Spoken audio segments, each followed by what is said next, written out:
All right, welcome to Conversations with Visionaries, and my name is Philip Porter. And I'm Dr. Janice Porter. Welcome. And welcome. Today is Thursday, September 19th, 2019. We'd like to welcome everyone for joining us this evening. We have a great show lined up for you today, and we'd like to say a Conversations with Visionaries where you will learn more, lead more, and succeed more. And our show is being sponsored by the Vision Driven Family Institute. We're right here in McKinney, Texas, where they say achieving family success your way is our mission. Okay, the music that you hear in the background is provided by Sebastian Sounds out of Richmond, Virginia. And as everyone knows who's been following us, we always like to start the broadcast out with a quote. So Dr. Porter, can you start us off? I sure will. We have a wonderful quote by Colin Powell. And he says, "There are no secrets to success. It is the result of preparation, hard work, and learning from failure." Again, it's Mr. Colin Powell. There is no secret to being successful. It's a result of preparation, hard work, and learning from failure. All right. Colin Powell should know, he's a general and everything. So we are blessed to have him as an example, as a quote that we can all learn from and follow his lead. Right. But we do have a great show this evening, and we have a wonderful, excellent, exciting guest in the name of Greg Williams out of Fort Worth, Texas. He's a business owner. He's a visionary, and he don't mind sharing what his thoughts are, what his beliefs are, and hopefully, and we know he's going to actually share some good tips for this evening for people who's looking at starting a business, expanding a business, whether it's a business in general or whether it's a trucking business. But you'll find out more about that soon. Also, after we have our interview with Greg Williams, we'll be saying a little bit about the 2019 Kingdom Billionaires Conference that myself and Dr. Porter will be speaking at in Minneapolis. So we'll be saying a little bit about that. And then we also like to give you our weekly HBCU Football Classic Games of the Week. Right. So, because, we at the Vision Driven Family Institute and Conversations with Visionaries, we like to support our HBCUs. Okay. So with that said, people, if you have any questions, any comments, feel free to post them right here, especially if your questions, so we can respond to them. We would be happy to do so. Like us and share what's going on today with your family and friends and network. So with that said, Dr. Porter. Yes, I'm ready. Can you make the introduction? Yes, I'm excited and to introduce our honored guest. I hope you're ready. You're going to learn a lot from him. Send your questions in. Our honored guest is none other than Mr. Greg Williams. And as Philip said, he is from Fort Worth, Texas. He's a successful business owner. That's right. In 2001, he founded Williams Trucking Company. He's an experienced regional truck driver, and he has driven professionally in 14 different states. Could be more, but 14 that I know of. The big thing is that I'm really blessed to be first cousin to our honored guest. That's a really blessing. So I'm just really proud of my first cousin and my family, Mr. Greg Williams. Our fathers are brothers. So to have a successful first cousin family member as a guest is just, I'm excited. I'm elated. So welcome, Greg. I don't want to say much more. We'll have you to jump in. And I kind of gave a little overview of Mr. Greg Williams. But we'll start the first question off by having him just tell us who Greg is, where he was born, where he grew up, maybe his siblings, whatever you want to tell us about himself, a little bit more. All right. Y'all hear me real good? Yes, we hear you great. All right. How y'all doing today? Doing great. Doing great. Good to see y'all. Okay.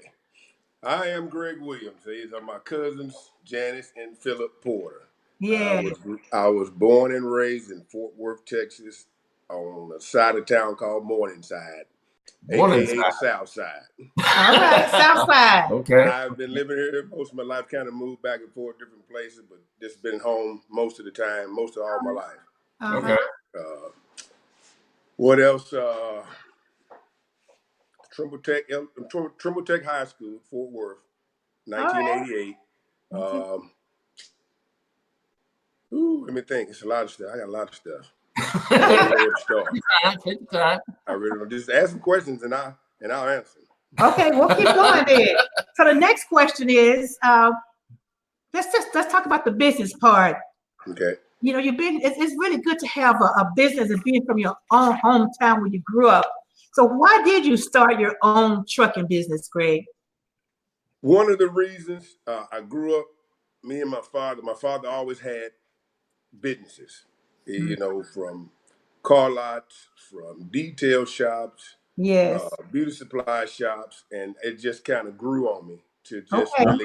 really work. I've worked I probably worked 2 jobs my whole life, regular jobs. The rest Okay. of it was working for myself and working for my father. So it was something that I was just used to. I like to take off and do what I want to do when I get ready to do it. And the best way to do that is work for yourself. That's So right. it's kind of hard. I don't know. It's just kind of hard for me to, you know, have to be somewhere every day at the same time. Yeah. Okay. So it's a lot of leniency with it when you're working for yourself. You know, it's good and bad, but I like it. Yeah. Some of you had the entrepreneurship spirit, and it was embedded in you really early in life. That's what we real early. Okay. Uh-huh. And the name of your business is Williams Trucking, right? Yes, it's Williams Trucking now. Yes. Okay, Williams Trucking. And so when did you start Williams Trucking? And it would be July of 2001. Wow. I take that back. June 2001. I said June. July, but I believe it was June. Okay. It was around the same time as the a little bit before. I can't think of what I was trying to. Should have wrote it down, but it was like June or July of 2001. Yeah, and it was. I was already driving. I had been driving since about '98, and I drove for like one company. And I drove for a buddy of mine. And then I decided. I said, well, you know what? When I got into it, that was my whole plan to get started and buy a truck. So it took me about 2 years. You know, you got to get some experience first. So that's right. That was the main thing. So then I was like, hey, I'm about to do it. And the guy I was working for, he passed on a couple of months ago. But when I got ready to do it, I asked him about it. And he encouraged me, and he said, oh yeah, no problem. You know, thanks for letting me know. Yeah, he was really. He encouraged me. Yeah, he didn't tell me, well, no, don't do this, and try to hold me back and just work for him. So he was a real good guy. Okay. So how old were you when you first started driving truck? And what kind of trucks do you drive? I was 28. Yeah, okay. 28. Yeah, 28. First one I ever drove was probably a Mack truck. Yeah, probably the first truck I drove was a Mack truck. Yeah, because the company I was working for, that's what they had, Macks and Kenworths. But the Kenworths were for the more experienced guys because they were the newer trucks. So they put the unexperienced guys in the older trucks, so if you tired of it, wouldn't be so bad, you know. So, I had pictures before I left. I was in the Kenworth before I left. So yeah, it was good. It was a good experience to start out. I started out working at night from 5 in the evening to 5 in the morning. Oh wow. Yeah, but I didn't. I did it about 7-8 weeks, and then they switched me to day shift. So I was glad of that. Yeah, that was tough. So how did you start learning to drive these trucks? Did you go to truck driving school? Well, years back, I really didn't learn years back, but I would ride with a cousin of ours sometime, and when I was younger, and he kind of let me shift the gears, sitting from the passenger seat. Not getting in the driver's seat, I was just too small to try to drive it, but and that kind of made me think about doing it. But after a while, I kind of got out of the notion. But when I got older, I started thinking about it again. And but I learned the basics and really how to drive at the first job. Yeah, Okay. Ready Mix Concrete. That's the first one. They train you. You know, you do classroom stuff for I don't know a week or stuff like that, and then you start driving. So it's pretty simple if you like driving and you pay attention. It's pretty simple, but you know, it wasn't hard for me. It wasn't hard at all for me. So I learned pretty quick. Yeah. Yeah. Sound like you shared you had some mentors along the way, but preparation. Yeah. That's the key. Some mentors relatives in truck driving, so it kind of helped me. Yeah. And you just learn by doing. Yeah, you learn by doing. Yeah. Well, next question we have for you is that as a business owner, when you're self-employed, how do you stay motivated? What do you do to keep yourself motivated? How do I stay motivated? Yes. By taking vacations when I get ready. No, it's just nice to go on vacation when you get ready. And I mean, being a business owner is good. It's got, of course, we'll get to that. I know you can get to that part later with the ups and downs and stuff, but it's good to be able to work when you want to work and not work when you don't want to, when you don't feel like it or whatever. And then sometimes you have to work when you don't feel like it. That's But right. for the most part, for me, I say this now, and I'll probably say it again later. Not just trucking, but being in business is not on your own business. Not for everybody. Okay. It's not for everybody. I mean, it's a lot goes with it, regardless of what it is. It could be truck driving, whatever, any kind of business. There's a lot that goes with it, and it's not all roses. It's not all peaches and cream. So tell you that now. You have to be determined. Yes. Wow. So I want to know because every now and then I've worked with some guys who were getting into the trucking business, and I think you said you drove a truck for 2 years. So I don't know how much trucks cost for number one, but so what can you tell someone who would like to purchase their own truck? Okay.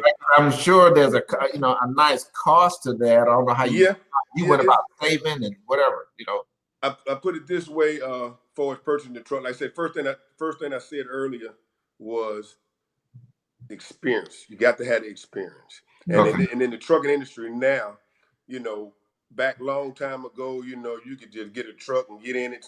Get your uncle teach you how to drive and they give you a driver's license. But it don't work like that these days. You got to have some verifiable experience in a truck. You just can't say you know how to drive a truck and they put you to work, because the insurance company won't.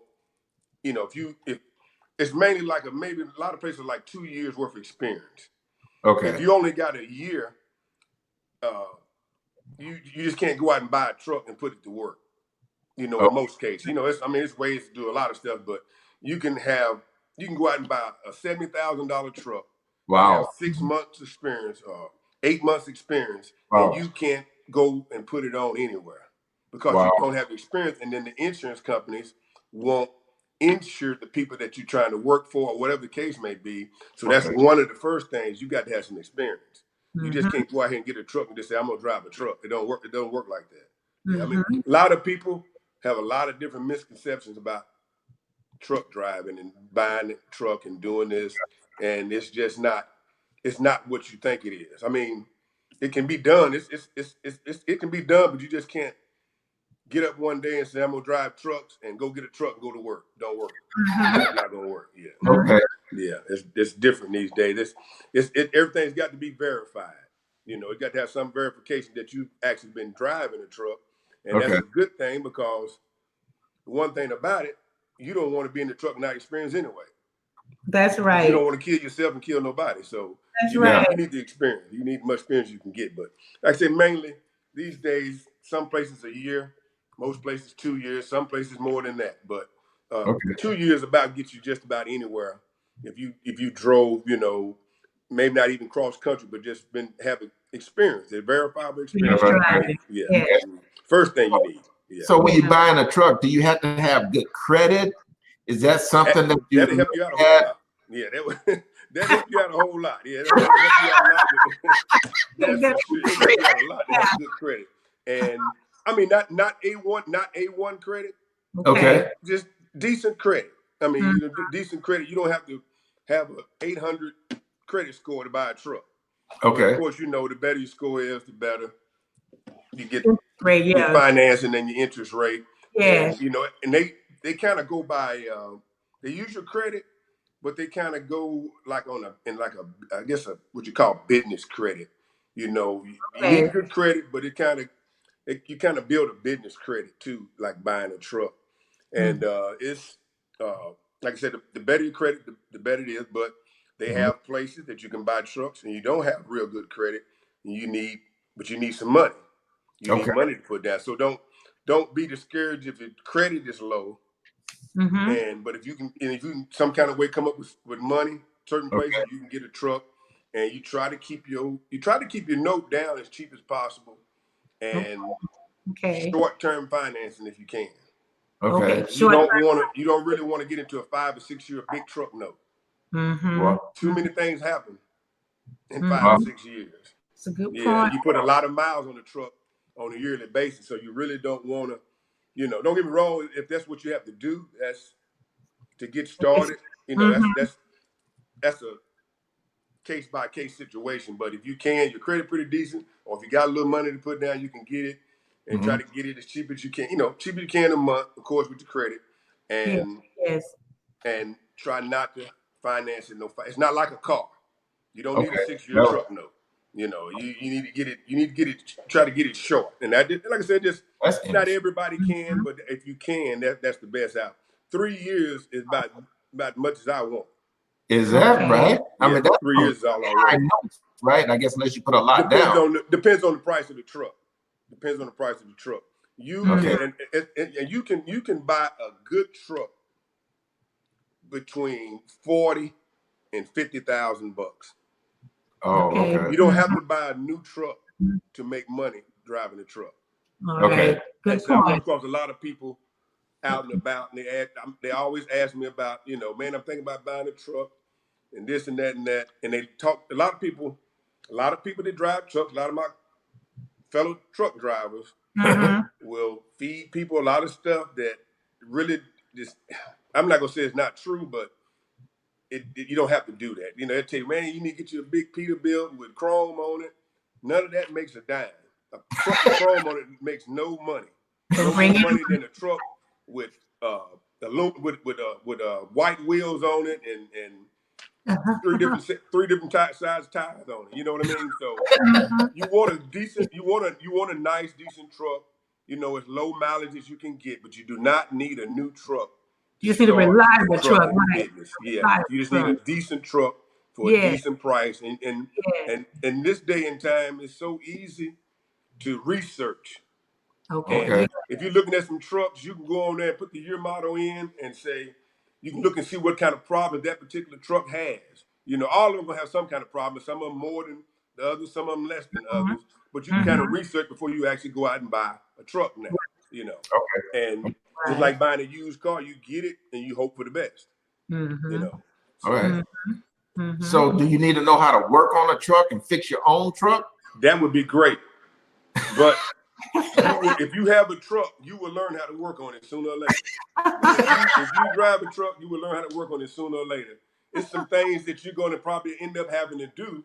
I mean, if you got a lot of money, you got money to spend, and you can always get somebody to work on it. But it's going to be it will be some times that you'll be out somewhere on the road, and something simple might happen. You got a toolbox in your truck. Keep tools with you. It may not be nothing but a radiator hose or something small, and you just kind of learn.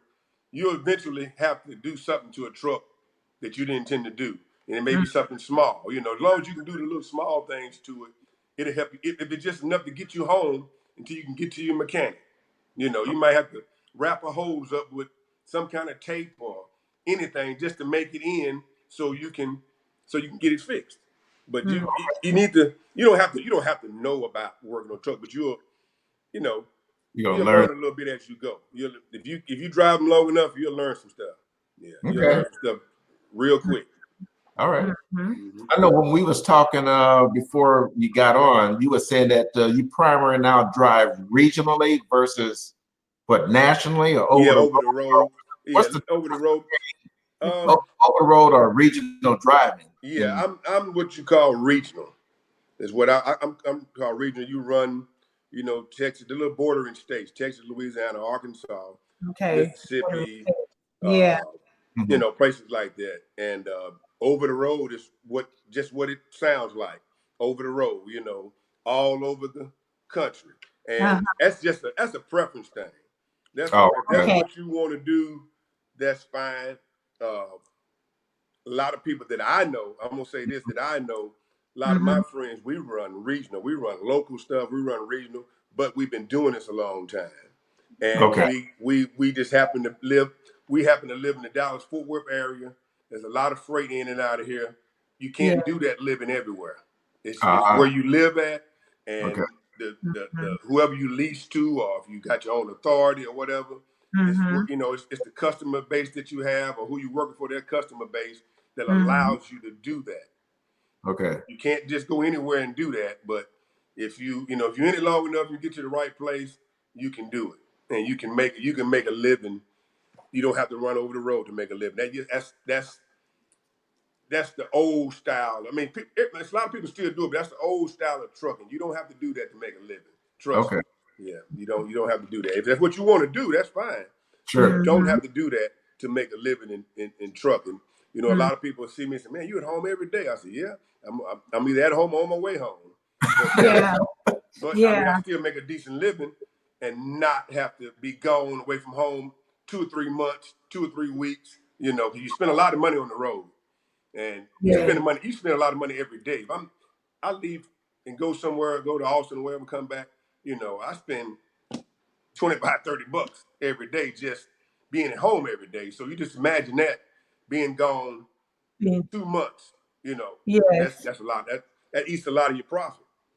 You know, it's a Well, lot. Mhm. Mhm. You may make a little bit more, maybe. I don't even know at this point in time if you're even making. I mean, I'm not gonna say everybody, just some people.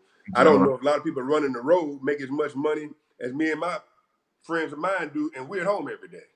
We Wow. Okay. just out there on the road, sleeping in the truck, you know, but it's not Mhm. necessarily more profitable.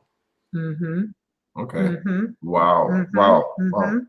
Good point. All right. So, as a truck owner, as a business owner, what has, and maybe you have already stated, because you kind of stated one, what has been some Yeah. of the biggest benefits of being your own, having your own business, and in your Yeah. case, your own trucking business? What is those biggest benefits that you have? The benefit to me, and I Hmm. think a lot. I think I'm speaking for myself and kind of speaking for a lot of us. Oh. Um, is that I'm gonna say it like this: you can, you just and you have your own business. You just can't do what you want to do all the time, Okay. Mhm. but you do have opportunity to work when you want to work. When you Mhm. want to take off, you can take off, and you know you take trips. You don't have to. Go to your boss and say, hey man, I'm gonna be off, or I need to take off a couple of days. I got family issues, or I'm gonna go Hmm. out of Mhm. town for a week, Right. and you just, you kind of, you do it at your own pace, and and if you got to realize this too, if you got your own business and you working for a living, and when you don't go to work, you don't get no money.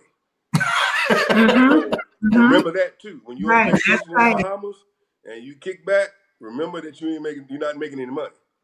But over the Okay. years, you know how to do when you know you're going to do something. You put back for it. You do a little extra stuff, Mhm. to make up for the time you're going to be off. And Okay. it's just like being on it. It's just like being on the, when you get so used to it and do it for so long, it's like being on a regular job, Mhm. like a man working a regular job and getting paid for a vacation. You know, Mhm. Okay. so Mhm. uh, that's really one of the good benefits.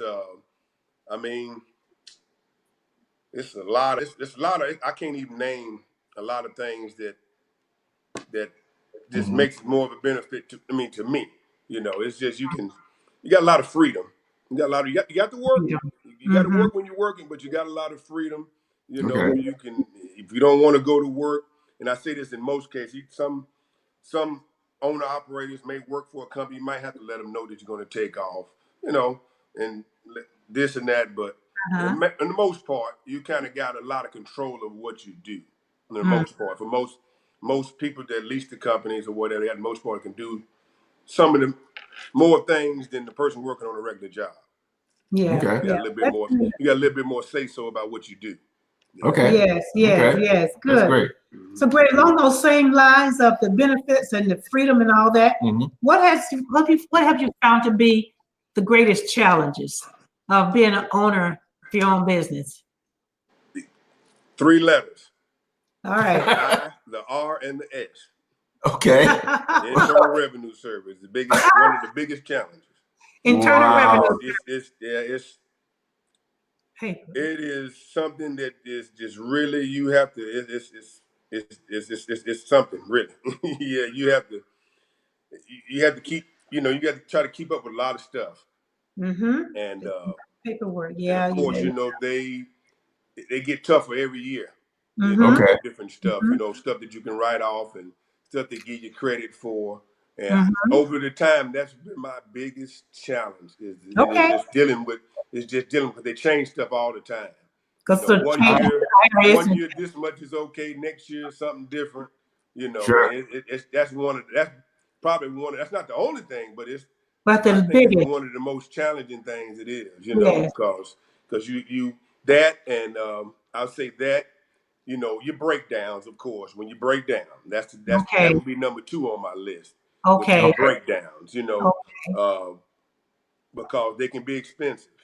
For a truck, yeah. Yeah, you can have $20,000 set aside or in the bank for maintenance today. Okay. And tomorrow you be minus. You be minus that 20,000. And that's being serious. You can spend. You can go through that money real quick. Yeah, you can go through it real quick. So, I'm trying to think of something else. IRS breakdown. You want to say hey to Christine who just joined us? Okay. Hello, Christine. All right, keep going. You got breakdowns, IRS. You know, bookkeeping, I know can be an issue too. That's you got to keep track of your mileage, right? You got to keep. Well, the mileage is not a problem because they keep track of that. Yeah, they keep track of that with the computer stuff. See, now you got all this technology. They keep track of your miles every day. You don't have to do anything with that because it's all tracked on the computer. So that's not a problem. Yeah, that's not a problem. It's just, you know, keeping up with your paperwork. Try to keep your truck maintenance, oil changes, tires, you know, all this stuff. When you're being owner operator, all this stuff falls on you. You know, when you're driving a company truck, no problem. But when you have your own equipment, all that falls on you. Every gallon of antifreeze, windshield wipers, tires, just everything you can think of. That's an expense that you incur. You know, so you just have to be mindful that you got to keep it. You got to keep it up as best as possible. Because that's the way you make a living. So you got to keep it up. Wow. And I think I heard you. But go ahead and finish that thought first. Go ahead. Yeah, and if you are an owner operator with 1 truck, 5 trucks, or whatever, that truck comes first. That truck is your number one. That truck comes before your house. That's your bread. You won't be living in the house. Yeah, that's right. So that truck comes before any car that you have, your house, and everything else. Because the truck is providing all that stuff that you have. So if the truck is not running, then it's not gonna. It's not gonna work out. Yeah, you have to keep that. You have got to get that. You got to keep that truck going. You know, if it comes down between you fixing one of your vehicles and fixing your truck, you better leave that car where it's at and fix your truck. Wow, right. That's right. That's real. Yeah, but that's hard. That's real. That's how people have to think about it. Yeah. And so, like you said, even when you get sick and you're not working, that means you're not getting paid. You're not getting paid. True. Wow. You're not getting paid. Yeah. Prepare, Like I yeah. said, you have to try to put back for stuff like that. Yeah. Now you're not going to always be able to put back for that stuff. You're not going to be able to put back for it, but you have to do it when you can. You Okay. got to do it when at the good times of the year when freight is booming. You have to try to put back and hope you don't have to spend it. You know, and Yeah. then if if you get sick, you won't be at home worrying about how I'm gonna do this and how I'm gonna do that. If you put back something. Yeah. That's a necessity. But you always have to put that truck first. Wow. You always Well, you said a lot. You said a mouthful, Greg. Yeah. 'Cause, you married, Yeah. right? You got kids, Yep. and now you're saying you got to put that You gotta put that truck first. homeowner. And If you want to keep your wife and kids, you gotta keep that truck moving. I'm being real. Yeah. Keep that truck moving because if that truck doesn't work, your truck is down 2-3 months or something. What you gonna do?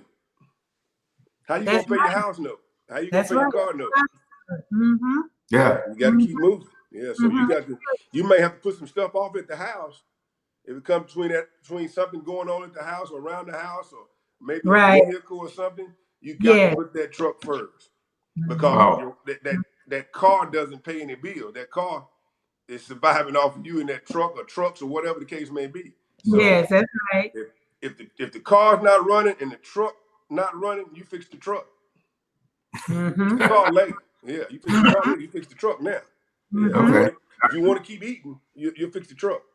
Wow. And everybody, I hope everyone's listening to what he's saying. Fix the truck first.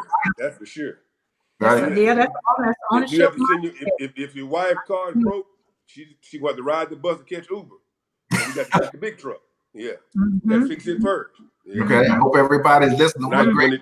When the big truck is going, then we'll fix your car. You don't have to ride the bus to work no more. You can drive your car. Yeah, you got to fix that truck. Yeah. That's real. As an owner of your own truck and your own business, you touched on everything, talk about the benefits and challenges. What about as the owner, where do you park your truck at? I have a spot that I park. It's paid parking. Okay, so it's several places in the area, Dallas, Fort Worth, and all over the place that pay for parking. It's a gated. It's an electronic gate. We put a code in and get in and out, and you just park your car, pull your truck in, and vice versa when you come back. And it's it's gated, it's lit up pretty good, pretty safe spot. I mean, no place is 100% safe, but it's a good spot. It's not far from my house. So that's the good thing. You want to try to keep it close to where if you have to jump up and go to work, you don't want to have to drive 30 minutes to get to your truck. That's right. That's making you get up a lot earlier and and do things. So it's best to try to keep it close if you can. But that's it just depends on where you live at. Okay. That's a good point. Greg, I have a question. You've been driving. You've been in business for 18 years, but you've been driving, over 20 years. How long you plan to continue driving truck? I mean, is there a point where, do you see truck drivers driving in their 70s? I mean, how long do you think you would consider continue driving? Well, I mean, me personally, as long as I'm healthy, I don't want to drive till I'm 80 years old, but as long as I'm healthy, it's some guys that are in good health that still drive. I don't know, maybe 60 something. I don't know. Really, I've thought about it a couple of times, but it depends on your health. If you healthy and you feel good and you can still make a little money and work a little bit, I say go for it. And that's why even now I work, but I do about 4 days a week, and I'm bagging off now, so I can drive a little longer. If I work myself to death now, I won't be able to work long. If you're trying to run them down the road 5, 6, 7 days a week now, you're not gonna last. Yeah, you're not gonna last. You're gonna burn out, and you're gonna be in bad health, and it's not gonna be a good thing. So you try to kind of pace yourself and do what you can, because you can't make all the money. You can't make all the money. You know, you miss a load here and there, but you can't make it all. You can't run but one load at a time. They can have 50 loads. You can't run but one. Just do that one, and then worry about the next one when the next one comes. Okay. These trucks will kill you if you let them. Wow. They'll kill you. You know, if you try to do too much. So take care of yourself. Just Yeah. gotta, you know, try to. You know, I'm not saying that I'm a health nut and I eat right and everything, but I don't plan on working myself to death. I put it that way. Yeah, I don't plan on working myself to death. Yeah. Okay. But that's easy to do. Yeah. Yeah. I might die from a lot of things, but it won't be from working. Christine says, Sure. we had a comment from one of our viewers, and she says that, as Christine, she said, working for yourself, no one can dictate how much you can make. That's pretty much, yeah. No one can dictate how much you can make. Pretty much how much you're willing to make and work. That's right. Yeah, that's true in a way. It's true in a way, but okay. You know, depends on what you're doing and how you're doing. You know, if you got a dispatcher or you know, if you're dispatching yourself, and then when it's a slow period in trucking, when the money is just, I mean, it's just, you know, you got a bunch of trucks out there. Sometimes your rates go down and stuff like that. You know, when rates go down, of course, guess what? Your money's going to go down. That's right. You know, at that particular time, you know, I may work 5 days a week, you know, to make what I was making in 4 days, you know, just because of that. So they can't dictate it, but it's not that easy. It's not. I understand what she's saying. It's got to be wise. You got the option to do, but you can only do so much. Just like I was saying about making all the money, you can only do so much. You know? And you have to just kind of take it in stride and just do what you can do, because you know you burn yourself out. Yeah, you burn yourself out trying to do too much. You can't do too much. Okay. And a lot of times what we've experienced, friends of mine, with trying to do too much is trying to like get, you know, you get your loads, you line your loads up, and you try to get 2 or 3 of them in a short period of time, and you end up doing one or missing all of them because you were kind of being greedy, too much. And it don't work. 9 times out of 10, it's not going to work out. So I'm going to pick this load up. Okay, now they get me unload. I go get this other one. I can be over there before a certain time. About 9 times out of 10, that place you at first, they're not going to get you out of there on time. So now you can't even go get this other load you're going to get. So that money is gone. So you got to kind of pace yourself and not overdo it. You just got to take what you can get and what you can do, and try not to push yourself to trying to overdo it. Because overdoing it normally leaves you losing money in the first place. Yeah. So you just kind of you got to take your time with it, and just do a little bit at a time. Do what you can do. Do one at a time. You know, try to spread them out so you have time to do them. You stack. We call it, you know, you stack your loads or overbook. We call it overbooking. You overbook, it'll get you every time. Every time. Yeah. You overbook, you count that money, see how much money I'm gonna make this much money today, and next thing you know, you ain't make half of that money. You make that one load and that's it. And then they might cancel that load you thought you had for sure. Wow. Yeah, you just gotta you gotta take your time with it. Yeah, you got to just get what you can get, and you know, if you can get some extra, do it. You know, but don't overdo it. Overdo it usually backfires on you. About 85% of the time, it backfires. Every time, it's like that. 85% of the time, it backfires on you, and you put yourself in the jam, and then you know, it's not worth it. Okay. Question. We have a question here. Yeah. All right. We got a question here that says, Greg, do you plan to hire drivers to help you out? I've been down that road before. Oh, I guess. Yeah, I've been down that road before. I always want to say something positive, but that's a good thing in a way. But that right there too, it just depends. that can get you in the bind. That you got to be careful with that. You got to be careful with buying trucks and putting drivers on. Okay. The easiest thing in the world to do is to go out and buy some trucks. The hardest thing in the world to do is get some drivers and keep drivers. Okay. That's the hardest thing to do. Now you can have A1 credit and a bunch of money.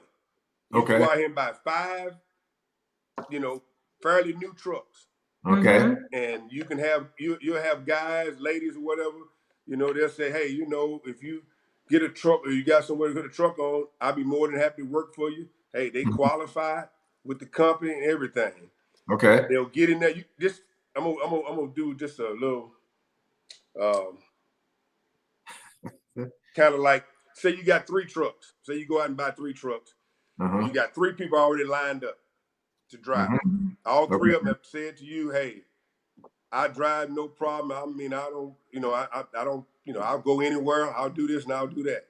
You go get them 3 trucks. You put 3 people in them. Probably in about, if they make it 6 months, you probably have 1 truck running in 6 months. You'll probably be the one driving it. Is that right? Quick, because I can't say that everybody's like that I run across. I got buddies that got trucks that got drivers, but it's a big that's a big deal with us out here with the drivers. That's a big deal with the drivers, because first thing people tell you, hey, I'm ready, I'll do this and do that. But the first thing most people, not all, just some, I'm gonna keep saying some drivers, what a lot of them will do, they'll get in and drive for you. You try to pay them well so you can keep them. You need to try to pay them well so you can keep them. That's right. But the first thing that they're gonna do, if they start making good money and they're making good money, they're gonna count your money. They'll start counting. They'll say, well, okay, he's paying me X amount of dollars to drive this truck every week. Okay. So now they start thinking, well, if he's paying me this, how much money is he making? And that becomes a problem. Okay. And it's just a problem that it's nothing you can do about it, because it's going to happen. They say, well, if he's paying me $800 a week, $1,000 a week, whatever it is, at some point in time, some drivers, not everybody, some drivers are going to wonder, well, if I'm making this, how much is he making? And that's where, what that leads to is to him either, quitting, going to work for somebody else, or him wanting to buy his own truck. Okay. He figured, well, if I can make this amount driving for him, I can get my own truck and make more money than that. But what they don't realize is that when you drive in somebody else's truck, you don't have any overhead. Right. You get that truck. That's right. You might make, just say you get this. I'm just putting some numbers out there. If you making $1,000 a week driving a truck for me, right? Okay, you figure out, well, man, I can get my own truck and make $2,000 a week. But you forgot something. You got a $1,300 truck note, $1,400, $1,500 truck note now. You got to put tires on it. You got to change the oil on it. So that extra $1,000 you thought you had, you don't have it. You don't have it. A lot of them don't find that out until they actually go out and venture out and get their own truck. And you have to watch what you say to them when they come to you and tell you they're going to get their own truck, because you don't want to come off like you don't want them to do it and just stay working for you. You got to be careful what you say. Really the best thing that we found to do is just give them, say, hey, I wish you the best. Because you don't want to tell them, hey, man, I wouldn't do that if I was you. You just tell them the good and the bad side of it, and you let them make that decision. Because if a person got that in their mind, it's going to be hard for you to talk them out of that. Sure. They're going to have it in their mind and have it set that if he making this, I can do the same thing. And then a lot of them get into it and they don't make it. Wow. Because it's the worlds of difference between a company driver and an owner operator. That's night and day. It's like going from high school football to pro. Wow. It's different between night and day. It looks easy, but it's not that easy. It's not that easy, So you driving for somebody else or driving a company truck, You have if that truck break down, you get on the phone, you call the company, they send a wreck out there, they put you in the truck, put you back to work. Your own truck, you got to pay for the wrecker, you got to get it fixed. You're gonna be down. You got to spend X amount of dollars to get it fixed. So the little extra money you thought you had, it's gone. So, but you have to be careful how you come across when somebody comes at you like that, because people take it the wrong way. The first thing they say, "Oh, he just don't want to see me with a truck." But you're really trying to let them know that it's not as easy as you think it is. You know. So, and most of the time, the driver, in certain most regular situations, the driver is making more money with that truck than you are, because he has no overhead. That's right. His money is clear profit. Okay. And that's your money, you got to pay him. You got to put money back for the maintenance on the truck. That's and then if you have anything left, you'll get a little bit and put in your pocket. Sure. You just gotta be careful the way you word that with somebody if something like that happened. But back to where we was at with the trucks and stuff, it's a good thing, but it can be a nightmare. It can really be a nightmare too. Okay. Well, we really appreciate your honesty and your authenticity sharing with everyone. We have another business owner who joined us online, which is Ben Carter of BC Fit. And he's also another first cousin. We're proud of him, also another owner, entrepreneur. Okay. So Greg has shared a lot of good stuff about the trucking industry, which has seemed to be really growing over the years, recent years. We're down to the last question. Final thoughts or final tips you can give for someone who's a business owner, whether it's general or looking at getting into the trucking business. Just some words of thoughts and encouragement you may have for them. Gotcha. Well, in any business, I would just, my personal opinion, to advise to always try to put back. I don't care what kind of business you're in. It'd be trucking,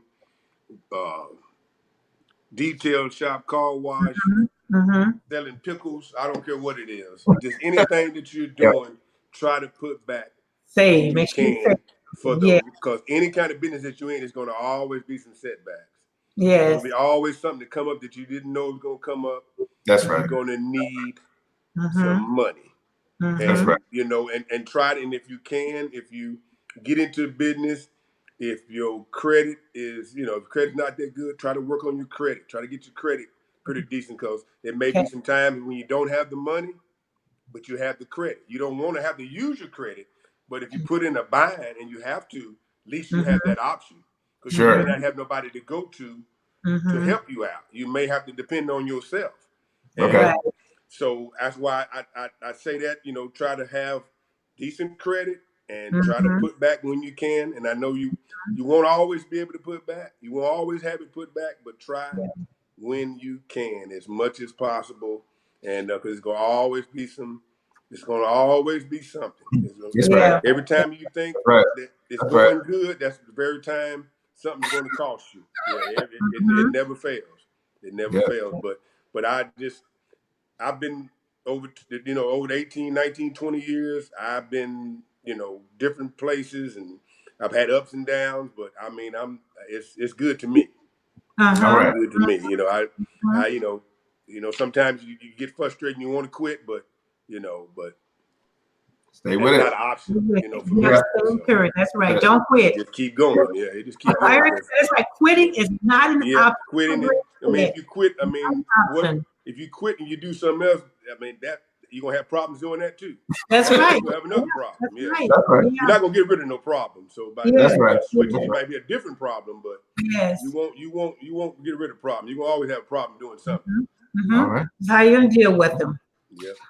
Well, Greg, our honored guest, we're so excited and we're just so grateful for you sharing. All right, I thank y'all too. And our guests, our audience. Thank you. We've been trying to do this y'all been trying to get me on there for a while, so y'all finally got it. I know. Be good, You're hard worker. I always got something to say. I got a mouthful every time. All right. So everyone, we like to say thank you to Greg Williams and Williams Trucking out of Fort Worth, Texas, for being on our show today. He's an outstanding, successful business owner. He's a visionary. He's a family man. Mhm. So you name it. So Greg, we appreciate your thought, appreciate Yes, your thank wisdom, you. Thank Thank you. y'all. the insight that you've given Yes, sharing us your ourselves experience, yes, and in industry. and everything and everyone that's actually following us. So thank you very much, and hopefully we can get him back on probably in next year. If we- if Yes, we- All right, no problem. Y'all just let me know. yeah. I have some more stuff to say. Thank Trust you me. very much. All All right. right. I appreciate y'all. Y'all have a good night. All All right, right. you too. All right. Thank right. you. All right. Bye-bye. Bye-bye. Bye-bye. All right. Sit that way. All right. So Great. that was We learned a great. lot about the trucking industry from our guest on Conversation with Visionary tonight, Greg Williams, owner of Williams Trucking. Yes, right. Look like we got some other people that's saying what Greg is saying is so true. Look at here, Sandra says her father drove truck for over 50 years. Wow. Wow. Yeah. So it's Thanks for saying, sharing that, Cassandra. so it is a job or an industry or a career that you can do for a long period of a time. long period of time. Like Greg said, if you pace yourself, and what he said, always put something back for hard times. And then we see Ben of BC Fit said this was a great segment. He appreciated it. He said what Greg was said about having people to work for you and having loyal drivers, and he found the same to be true in his line of work as a trainer, to find loyal personal trainers who are good at the same time. And so it's going to be a challenge, but stay encouraged, as Greg and Ben are saying. Quitting is not an option. I just thank them for sharing their experience with us on Conversation with Visionaries. All right.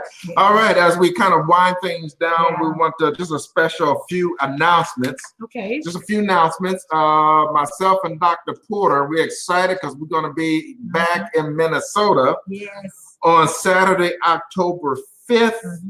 We will be attending the 2019 Kingdom Billionaires Conference that's going to be held at Augsburg College in Minneapolis. And Dr. Porter and myself will be one of the guest speakers at this event. And their goal for this is for people to gain practical tools for financial freedom. Yes. So if you're in the Minneapolis, St. Paul area, if you're available can come to this event on Saturday, October 5th. Yes. We'll be happy to see you there. And the registration, we will post a registration link after the broadcast right here on this on our post right here. So if you want to register and join that would be great. It would be great to see you. Okay. All right. The other thing we like to kind of finalize is it's time for the HBCU Football Classic Games of the Week. HBCU Football Classic Games of the Week. And coming up, we have the City Circle Classic in Indianapolis, Indiana. Yeah, we used to go to that. And the teams that we'll be playing is Kentucky State versus Jackson State University. Ooh, go Jackson State. And that's going to be on Saturday, September 28th. And the other game is called the State Fair Classic. And that's going to be held right here in Dallas, Texas. And the teams that we'll be playing will be Grambling State versus Prairie View A&M University. And that's going to be on Saturday, September 28th as well. So those in those particular communities, please support HBCUs, attend the games, and support these great universities. Yes. Okay. All right. I think that's all of our announcements for today. And we'd always like to end our broadcast with a quote to send you off for the end of the week. Yes. Dr. Porter. Yes. So we end with a quote by Steve Jobs. And he says, great things in business are never done by one person. They're done by a team of people. Great things in business are never done by one person. They are done by a team of people. And it comes from Steve Jobs. All right. We'd like to end the broadcast and say thank you to our special guest, Greg Williams from Fort Worth, Texas, of Williams Trucking. And the conversation with visionaries, we like to say, is where more and succeed more. All right. Thank you, everyone. Thank you. And have a good evening. All right. Bye-bye.